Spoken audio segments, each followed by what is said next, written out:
Hey, salut toi. Coucou. C'est pas vous, mais moi j'ai toujours eu un gros problème avec les téléphones portables. Je sais pas, les téléphones ne m'aiment pas ou je ne les aime pas. En tout cas, j'ai toute ma vie, je tournais à peu près à 2-3 téléphones par an, hein. Soit je les perds, soit je les casse, ou bien je me fais voler. Et à chaque fois, c'est une histoire différente, c'est-à-dire qu'il n'y a jamais deux fois la même histoire. Il y a plein d'anecdotes comme ça, et puis je me suis dit, bah, mais pourquoi pas faire une vidéo là-dessus, ça peut vous faire rigoler. Et si à la fin vous pouvez me donner une petite assurance ou une bonne assurance pour les téléphones, je suis preneuse car je suis interdite bancaire, voilà. Alors la première anecdote à laquelle je pense, c'est mon tout premier smartphone que j'ai acheté en revenant des States. C'est un téléphone, c'est un LG. Et le téléphone, oh là là, le pauvre, ce que je lui ai fait subir. Je n'ai pas arrêté de le faire tomber, je l'ai fait tomber dans la Seine, je l'ai récupéré, je l'ai ressuscité, j'ai fait un massage cardiaque, j'étais à un moment donné en train de lire les papiers, j'étais en train de lire les papiers de l'assurance du téléphone sur mon balcon parce que je voulais prendre le soleil, j'avais mon téléphone sur les genoux, là il y a eu un coup de vent, les feuilles de l'assurance se sont envolées, j'ai paniqué, je me suis dit, si je perds le téléphone, ok, mais si je perds le papier d'assurance, c'est mort, je pourrais jamais me faire rembourser. Donc j'ai sauté, récupéré les feuilles, et à ce moment-là, bah, le téléphone il est tombé. J'habite au 9e étage, hein. Il est tombé du 9e étage. Mais croyez-le ou non, il fonctionnait encore, mais plus autant qu'avant, donc j'ai dû le renvoyer à l'assurance. Alors la deuxième anecdote à laquelle je pense, bah, c'est le téléphone d'après finalement, à un moment de ma vie où j'étais un petit peu une fêtarde, je le suis toujours, mais à l'époque je me défonçais encore plus la gueule de manière bien sale. Je ne vous dirai pas non plus les détails de cette époque fabuleuse.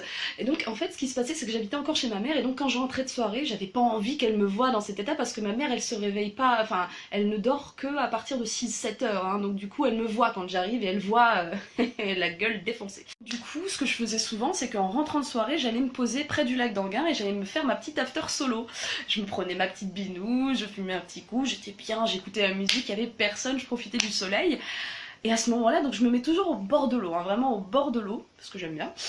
Et puis à ce moment-là, je me dis, bah tiens, j'ai envie de prendre un petit snap. Le téléphone, mais un tout petit peu trop rapidement, le téléphone tombe dans l'eau, et là, mais j'ai eu une hallucination, je devais entrer encore super défoncée. J'ai eu une putain d'hallucination, je me suis vue moi, c'est-à-dire en tant que le téléphone, qui coulait comme ça et je voyais mon vrai moi finalement à travers l'eau, un peu comme la scène du Titanic où il y a Jack qui est en train de couler et t'as Rose qui est non Jack, et ben là c'est pareil, c'était moi le téléphone en train de couler et j'avais la musique genre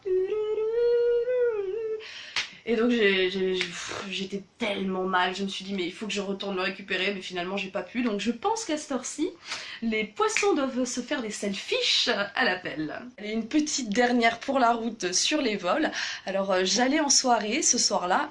Je n'étais donc pas encore bourrée, j'étais bien sobre, j'avais les bouteilles de vodka dans une main, l'autre main dans la poche, j'étais en train d'écouter de la musique, mon portable dans mon manteau, et puis j'avançais et j'arrive à la station Stalingrad où je dois faire un changement. Alors effectivement c'est peut-être pas le meilleur endroit pour sortir la nuit, mais je devais aller chez quelqu'un qui habitait à Crimée, hein, le lieu où finalement le crime est né. J'en arrive à cet endroit où je dois changer et aller prendre la 7, et puis à un moment donné ma musique se coupe totalement, mais d'un coup. Et donc qu'est-ce qui se passe? Donc je mets la main dans la poche, plus de téléphone. Je me retourne, les gens qui étaient là, oh non, il s'est rien passé, non, non, non, on n'a rien vu, ça c'est bien les Parisiens, non, non, non, non, moi j'ai rien vu, non, non, me parlez pas. Donc merci bien, je me mets à courir dans toute la station, je fais tout le monde, j'agresse les gens, mais c'est vous qui avez pris mon téléphone, c'est vous, c'est vous. J'abandonne, je vais voir le guichet, je leur dis que je me suis fait voler mon tel, mais je sais même pas c'est qui, de toute façon ils en ont rien à battre, mais rien du tout. Les frères ils m'ont dit, faut aller au poste de police pour porter plainte, nous on peut rien faire. Donc du coup j'ai dû y aller. Je me retrouve à marcher, en sortir de Stalingrad pour aller au poste de police un samedi soir. C'est un endroit charmant la nuit, hein. Alors on croit pas, mais c'est un endroit fabuleux, hein. On fait plein de rencontres qu'on aimerait oublier. Voilà, donc je me retrouve dans des ruelles un peu sombres, plein d'hommes m'observent. Je marche vite et j'arrive au poste de police. Et pour mon plus grand bonheur, la station de police était fermée, voilà. Donc je me retrouve à plein milieu de Stalingrad, dans un endroit très glauque, le poste de police est fermé, je n'ai plus de téléphone, il me reste plus que ma bouteille de vodka, donc je sonne à l'interphone, et je me retrouve à chialer à l'interphone parce qu'il y a bien quelqu'un de l'autre côté, donc le policier de l'autre côté me prend en pitié et vient m'aider. Et heureusement d'ailleurs parce que moi j'étais à deux doigts de me poser là et de finir ma bouteille de vodka toute seule. Alors bah foutu pour foutu, je préfère boire que perdre une bouteille aussi, hein. Voilà pour les petites anecdotes.